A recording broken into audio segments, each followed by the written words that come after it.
My humble advice to Nigerian government and to YouTube, Linda's TV show do not and will not in any way promote violence, hate speech, misinformation, or instigate violence. We only present to the world or inform, educate the world about the happenings in our society, bringing news to the doorstep of a man who cannot get informed about what is happening. We do not in any way instigate, promote violence, hate speech, or what have you. Please always take note of this. My great people, I welcome you all to my platform this morning, anywhere you are watching from. Stay tuned. I'm going to play a very important video that I want every Biafra to listen to. Now, before I go this, I want to give this advice to Nigerian government. It's no more a secret. Everybody, every country in the world knows what is happening in Nigeria right now. Now, this is my own personal opinion. Advice to the Nigerian government: nobody is above mistake. We are all prone to make mistake. The problem is you admitting that you make a mistake. Now, you know what is going on in Nigeria, especially between Biafra and the Nigerian government. So, earlier last week, the spokesperson of Biafrans, in the person of Simon Ekpa, gave Nigerian government, told them that if they should release Nnamdi Kanu, whom they went or travel all the way from Kenya to kidnap, that if they should free him between now and I think 23 of this month, that they will cancel the issue of sitting at home. Up till now, Nigerian government have not done anything. See, there is insecurity in Nigeria. There is suffering. People are crying. You're supposed to listen to the voice of people. You want peace. You want everything to calm down. You want everybody to listen to you. But you are not listening to the people you are ruling or governing. In a democratic community, people are allowed to express their opinion, their feelings, and it is the duty of the government to listen to the cries of those people. Especially in the Southeast, people are not happy. They said, okay, even Governor Soludo, I played the video yesterday. Governor Soludo have begged President of Nigeria several times to please release this man. We need a roundtable discussion with him. Nnamdi Kanu lead counsel in the person of Mike Ezokome, which I am also going to play the video right after this introduction, also have even in one occasion knelt down. A Professor Anthony knelt down to beg the president of Nigeria to free Nnamdi Kanu. In his speech, I quote, he gave an example. The day the court discharged Nnamdi Kanu, look at the joy all over the country. Even those that we are not Biafra, those that we are in supporting Biafra agitation, they were happy. In Biafra land was calm. And yet, the federal government refuses, as I am still making this video, they refuse to free this man. This man that when he comes out and speak, there will be calmness, there will be quiet. In your own said, obey the rule of your country, but the same government that made the rule do not respect and obey their rule. Your own court discharge and acquit this man, but you decide to return him because you feel that you have the power. So my advice, in conclusion, before I play a video, my advice is this: please free this man for the sake of peace. If you want peace to return in the southeast of the country, please release this man. Despite the fact that your court have discharged him, but you want to prove that power belongs to you. And Nigeria claims that we are practicing democracy. Democracy is the government of the people and for the people and to the people, which means that people's opinion matters. But in this case, it's not applicable. So my advice to you, the period is fast approaching. Please free this man. Release him. The court have discharged him and even go ahead to tell you that there is no court in Nigeria that can try Nnamdi Kanu, but you are still holding him. Why? Please release him. Save the blood of the innocent that will be going this season. Please Release this man. Let there be peace. Listen to what Simon Ekpa said. All they are busy is threatening people that is saying that they will do this if Nnamdi Kanu is not released, but they wouldn't listen to what those people said that they should do. Please comply. People have already suffered so much in that country. Please release Nnamdi Kanu. I am not begging you, I am giving you advice. This is my own personal advice and a very humble one for that matter. Please free this man. Free Nnamdi Kanu for the sake of peace. Even when you free Nnamdi Kanu, you will see how calm everywhere will be. People will be overjoyous that they wouldn't even remember when they do what they said they wouldn't do. Release Nnamdi Kanu for the sake of peace. Release Nnamdi Kanu. There is adage in my language that said that why he is shouting is so that the world will hear his voice.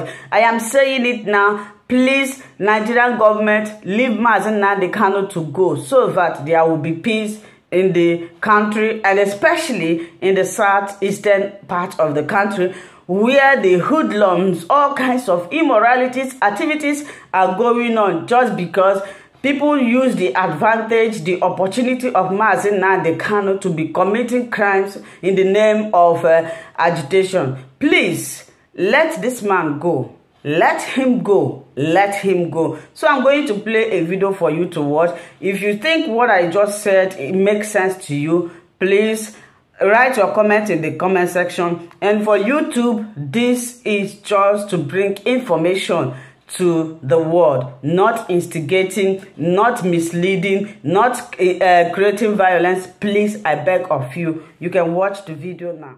Professor, that's what the law says, yeah. The law as it is, right? However, can the president of Nigeria act? The law as it is, yes, yeah. Can the president of Nigeria act in overriding public interest, considering the fact that this same government ignored the courts in the Nnamdi Kanu case? This same government ignored the courts in the Ssage case. And if you look at the the spirit of the president's address this week, last week, the president was sympathizing with Nigerians. He was empathizing with Nigerians. And he has a responsibility to ensure the security and welfare of the Nigerian people. Hence, he said, till April 10, people can have access to old 200 naira notes. And it's not only in Nigeria that the Supreme Court has been disobeyed. I can quote many cases from Italy, from Belgium, from UK, from Canada, from France, where the Supreme Court has been shoved aside in overriding public interest. Wonderful. Wonderful. It is like the statement also made by Mr. President in 2016. The rule of law should be subjugated to what he called the national interest. The national interest, Abati, is never equal to the interest of the government in power. I'm happy that you have narrated some instances of brazen violation of court orders by this same government. We cannot say because some foreign countries which are pro-people violated an order of a court on an occasion, therefore we should enthrone such a regime of crass abandonment of the judicial arm of government as irrelevant. You have mentioned the case of Ssage, you mentioned that of Ssage, you mentioned that of Nnamdi Kanu. I did that case. I got the 8 of the 15 count charge dismissed by the Federal High Court. I went to the Court of Appeal, got the remaining 7 count charge dismissed by the Court of Appeal. And the Court of Appeal said this man should be released and should never again be prosecuted by any court of law in Nigeria on these charges.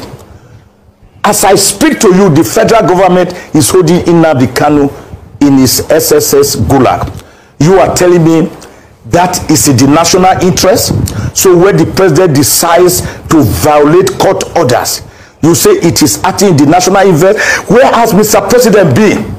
Where Boko Haram, armed bandits, insurrectionists, kidnappers have been ravaging Nigeria, killing people in their farms, on their home, in their homes, in schools, on the streets, in the rivers, on the waters, on the air.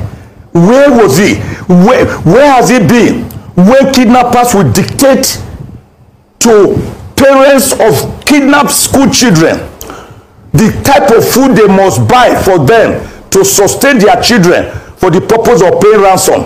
Buy tomatoes, buy tarodo, buy tatashe, buy palm oil, buy vegetable oil, buy salt, buy rice, buy barley, buy oat, buy wheat, buy beans, buy yams for us to feed your children and fatten them for you to come and pay ransom. Where was Mr. President? How come it is this sudden later day?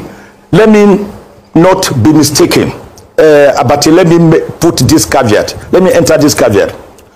I am not speaking about the beauty of the currency swap or the change of currency. Anybody who has followed currency swaps across the world in 1999, when 11 nations initially joined the Eurozone to begin to use euro, later joined by other countries, heavens did not fall. Nobody quarreled because it was planned out. In 2019, when 8 West African countries decided to do away with their CFA franc and begin to use ECO, countries like Mali, Senegal, Niger Republic, Guinea-Bissau, nobody is quarreling with that. Nobody quarreled because they gave them enough time. Countries like Croatia, which in January this year even joined the euro and changed its currency. Countries like China that won't change its currency, the yuan.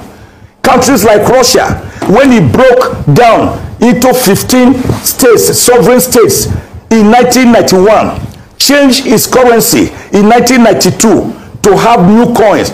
And the Russian ruble is one of the oldest coins in the currency in the world, starting from the 14th century. And the Chinese yuan is one of the 5 leading currencies in the world. That is not the issue. So nobody is talking about the demerits or merits of changing currency. There are a lot of advantages, a lot of merits. We are only talking about the timing. Question: this timing that has led to a lot of Nigerians burning, carrying out arson, burning banks, mounting roadblocks, fighting soldiers, fighting police, with some young men stripping themselves naked inside bank. One I particularly saw that drew tears in my eyes, and I cried, and my wife had to give me tissue to mop my eyes. He said, I have 500,000 plus in this bank. All I need is 100,000. My wife is in the hospital. She's dying. My children are dying of hunger. I need money to sustain my family. The old money was not available. The new money is not available. Ruben, for the first time in my life, I saw Nigerians purchasing money with money, purchasing brand new money, say for example 10,000 naira of brand new money with about 4,000 to 5,000 naira of old money, when the central bank still allowed it up to 10 according to them. We are seeing a situation where there are mass killings across Nigeria. So the question is not the merits or demerit. It is about the timing. Do you know, Ruben, that in September last year, the Queen of England died, Queen Elizabeth II, and she was succeeded by his own son, who is now King Charles III. Nobody heard that the British pound sterling was being changed with the portrait of Queen Elizabeth II replaced quietly with that of King Charles III. Guess what? It is to take effect from middle of 2024. That's from September last year. So they were giving nearly 2 years ahead. How many Nigerians know that the title of Queen's Counsel, QC, which is the equivalent of Senior Advocate of Nigeria, SAN, has since changed to KC, King's Counsel, And that when you want to tell a person now you are speaking good Queen's English, you will now tell the person you are speaking good King's English. Heavens did not fall because there was proper planning. It is the planning we are talking about here. Professor Zuckerman, yes. Two things. Let me go back to the point I made earlier about overriding public interest. People have said, and I hope I'm quoting them directly, that the reason that the president is backing the CBN on this policy, although you are complaining about timing, is that, look, the president wants to prevent a situation whereby people who have stashed money away in all kinds of places will use the money to buy votes. Do you have a problem with that? And then the second part of that is that in your intervention, you said the Supreme Court should back and bite. What exactly can the Supreme Court do to the president of Nigeria when they reconvene on Wednesday, considering the fact that the president of Nigeria is actually a monarch within the purview of Section 5 of the Constitution? The president of Nigeria is an elected president. His term expires after 4 years, Section 135 of the Constitution. Is not a revered Oba or an Emir or an Eze whose kingship is by primogeniture from father to son. So he's subject to the rules and regulations that apply in Nigeria. We call it rule of law. No one shall be above the law, because a country should be a country governed by laws, not by strong men. So, notwithstanding whatever the president thinks he was doing in the interest of the nation, he must await the Supreme Court decision on the 22nd of this month to know which one to go, where to go. The Supreme Court has not yet decided. He didn't say that the governors were wrong or were right. He didn't say the federal government was wrong or it was right. But they did what was needed to be done. We call it interim injunction, which is maintain the status quo ante bellum, the state of affairs before the crisis or the war broke out, as the same Supreme Court held in Akapo versus Habib's case. That is, what does that mean? What language is that? Drive away the fox first. Oh, power no language. My own language. Is that in the Constitution? And I believe that no other language is superior to my own. Is it in the Constitution? It doesn't have to be. It's your Yoruba, Hausa, and Fulani and Igbo. Are they in the Constitution? So I am saying, I am speaking my own language and I've interpreted it.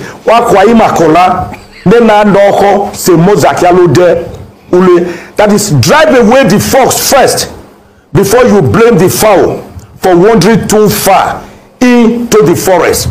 That is all that the Supreme Court has done. Maintain status quo.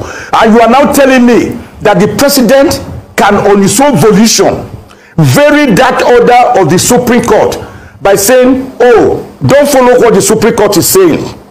You know what? CBN begin to issue 200 naira notes. 500 naira notes and 1,000 naira notes are banned as legal tenders. That will return us, Dr. Abati, to a total state of chaos, anarchy, and the Hobbesian state of nature, where life was short, brutish, nasty, and solitary.